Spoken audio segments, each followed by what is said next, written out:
This is the subject of our video today. So this is the VegTrug. This is Gardener's supply company, VegTrug, and there's a challenge with this VegTrug that we're going to talk about. I'll show you the little moving video here. So you can see the inside of this thing has a nice little frame system inside, and the frame itself is it's steel pipe or tubing, and it's some sort of plastic coated, and that's supposed to make it, you know, weather the storm pretty well. The problem is, and I'll see if I can zoom in on this, and I probably need to go to the other photo here. This one's not moving, so if I can zoom in, I can point to the joints at the bottom. So the joints at the bottom are plastic, and you got metal or steel tubing inserted into the plastic, even though it's coated.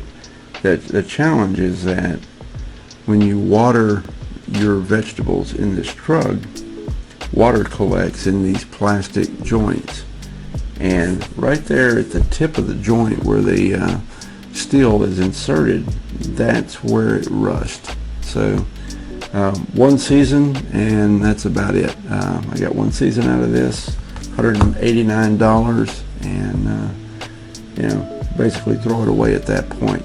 So we've already discussed the challenge. Let's talk about the solution.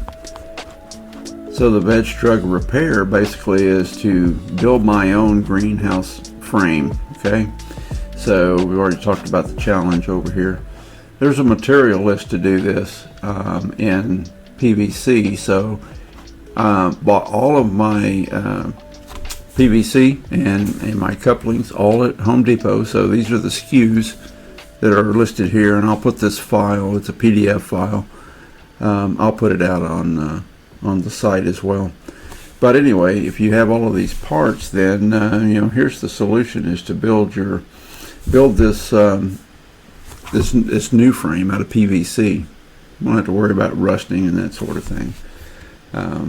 Here's the parts that you'll need. I've already kind of created in this drawing here a reference to, you know, the different pieces that are needed to build this out.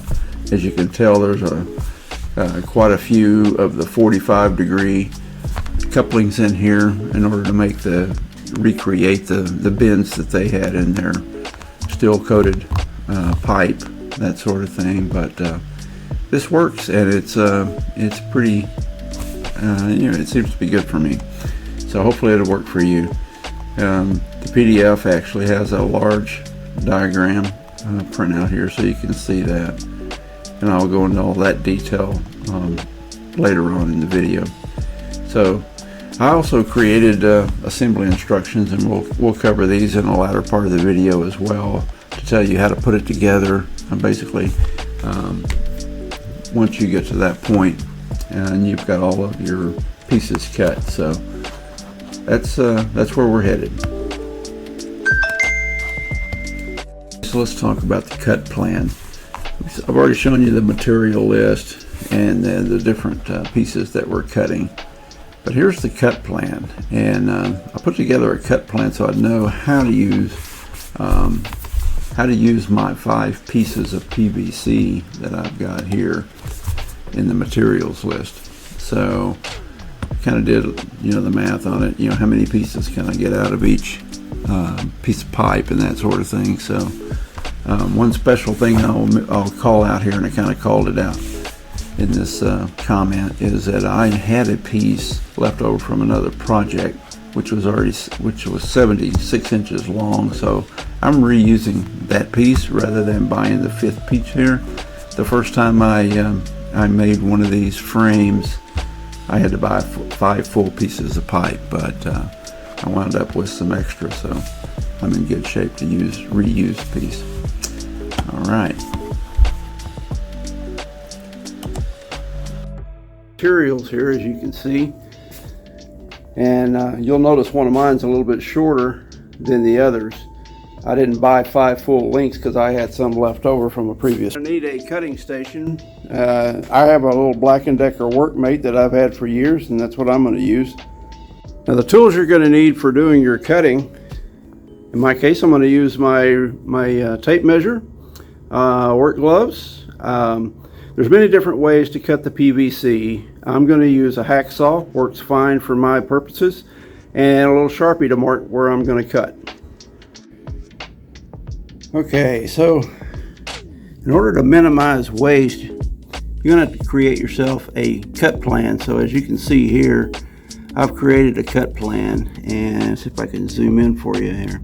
You'll notice that the first length there in the cut plan is 76 inches long.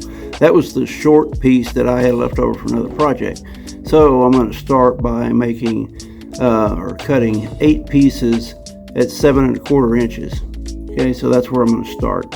Then the last piece I'll cut to 16, which will go along with the third yellow down there, so you can see that. Alrighty. Measure out 7 1/4.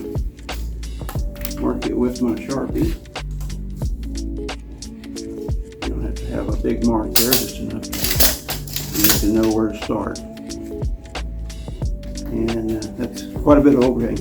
One of the things I like about this Workmate is that in between these 2 top pieces of wood, it's got a grooved, kind of a V-shaped groove in each side of this that allows you to hold pipe. And that's very handy. And I keep these just loose enough so I can slide things around. And not real, you don't want to be real tight with this. All right.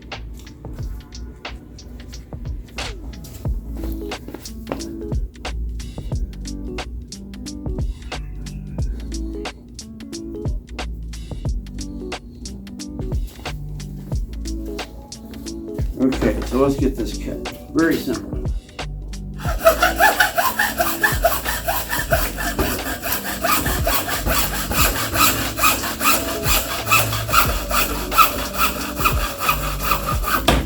There's one. So let's get the others cut. Loosen up a little bit. Take our measurement again.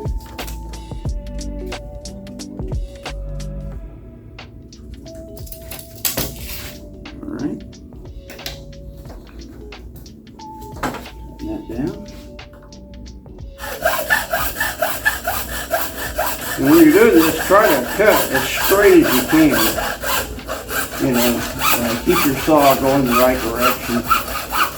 Some of you folks may have a PVC pipe cutter. Those are probably a lot better than what I've got here. But these ends will just go in our couplings and it'll be no big deal. Nobody's going to see them. Okay, so there's our first 8 pieces. We've got those cut. And if you remember, I said I needed 1 cut at 16 inches out of that first piece of pipe. So looking back at our cut plan, 76 inches, 8 pieces at 7.25. Those are the T8s in my list, right? And then the 16-inch piece is going to go along with the third row. And that is called our H8s. Okay, so I'll have the first of my H8s after this next cut.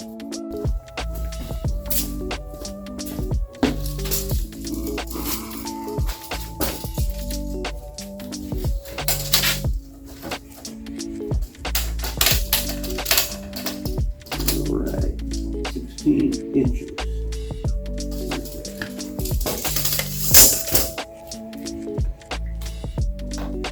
And like I said in the cut chart, about a 2-inch drop. That's about 2 inches right there, so we're right on target.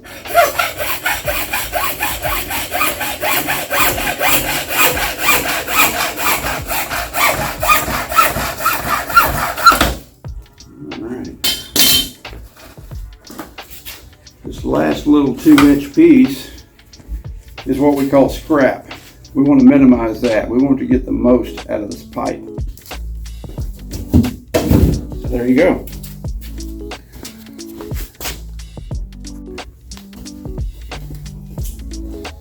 Okay, this next part is optional, but what I like to do is get the burrs out of the inside of the tubing, kind of clean it up a little bit. So, and then for myself, I'm going to go ahead and band these together just to hold them for temporarily. Maybe we give that a couple of turns to hold them tightly. There we go. That's good enough. All right, so what I'm going to do is actually take a piece of this painting tape. Turn me off a little bit of that. Wrap these babies up.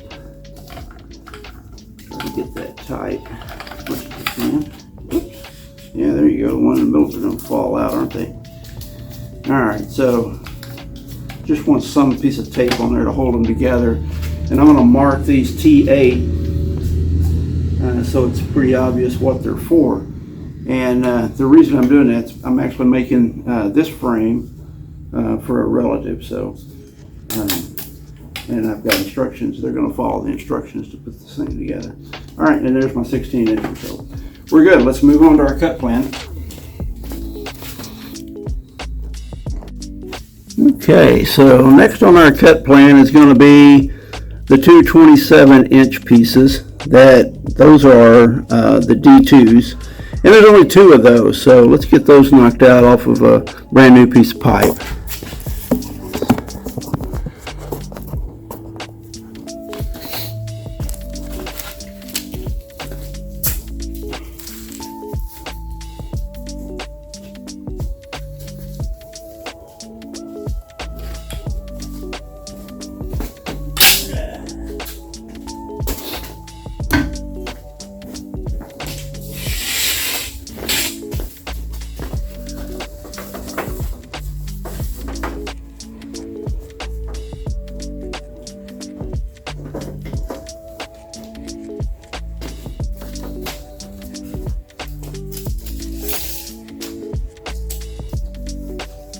Alright, we're going to go 27 inches on this one.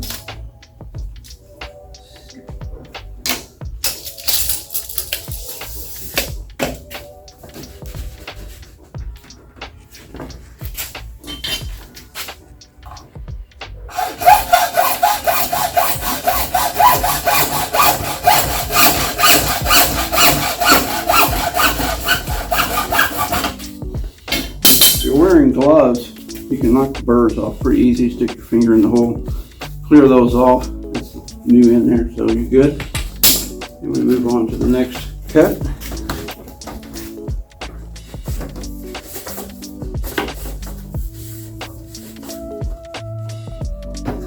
All right. Another 27 inches. Pretty good eyeball there. I'm only an inch over the end of my workmate.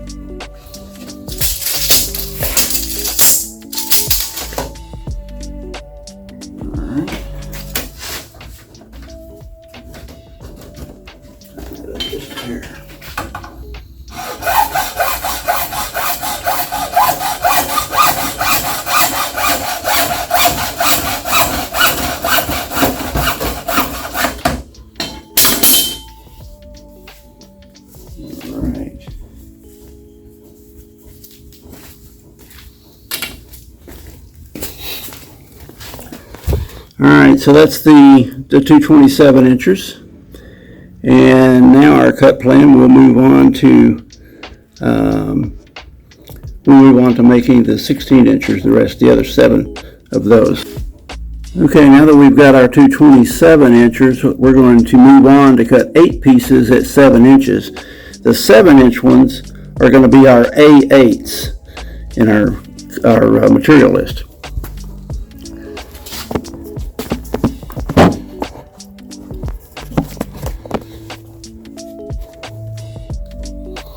Okay, so far we've got the A8s, the T8s, and the D2s cut.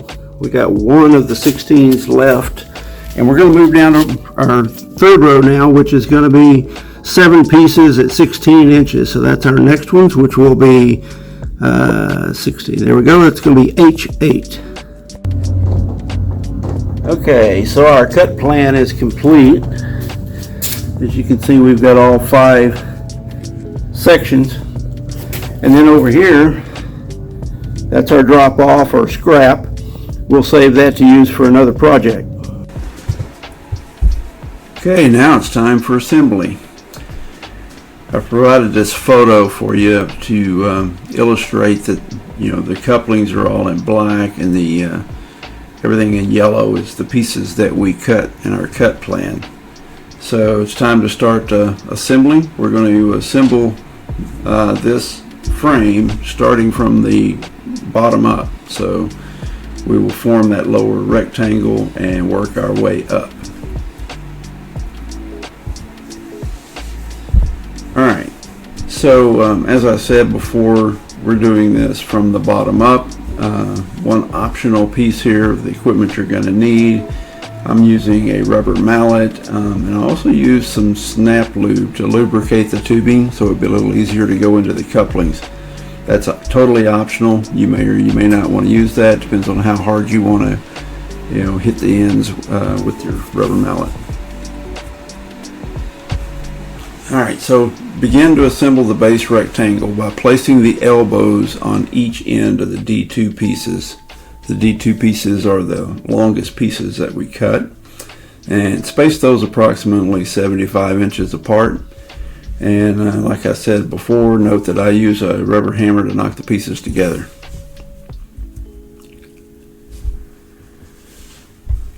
Locate 6 of the W9 pieces. Place one W9 in each of the elbows facing the center.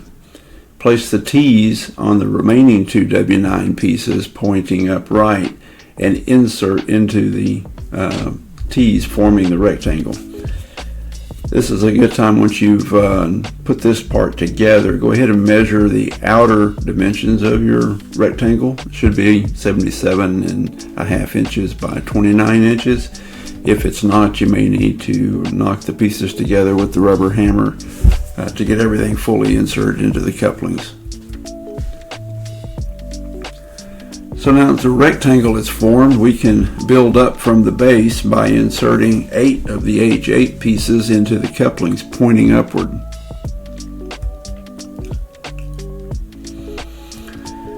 Add to that, we will install 8 of the 45-degree couplings on the end of the H8 pieces, all pointing inward toward the center. Next, we will install 8 of the A8 pieces into the 45-degree couplings, and then we will add 8 more 45-degree couplings to the ends of these 8 A8 pieces. Knock all these pieces together real good with the rubber hammer to ensure that everything's fully inserting into the couplings. Next, we'll install 8 of the T8 pieces into the 45-degree couplings on both sides. On the ends, we will install 1 T to each end of the T8 on the outer ends of the rectangle, and these T's should be pointing inward as illustrated in the photo. Install 2 crosses on one of the W9 pieces, and then install this into the center of our rectangle to the 2 T8 pieces as shown in the photo. And then lastly, we will install the last 2 W9 pieces to complete the frame. Once again, knock all the pieces together with the rubber hammer to ensure everything is completely inserted into the couplings, and the frame assembly is complete. Alright, this is just an illustration of what it should look like once you put this or install this into your VegTrug.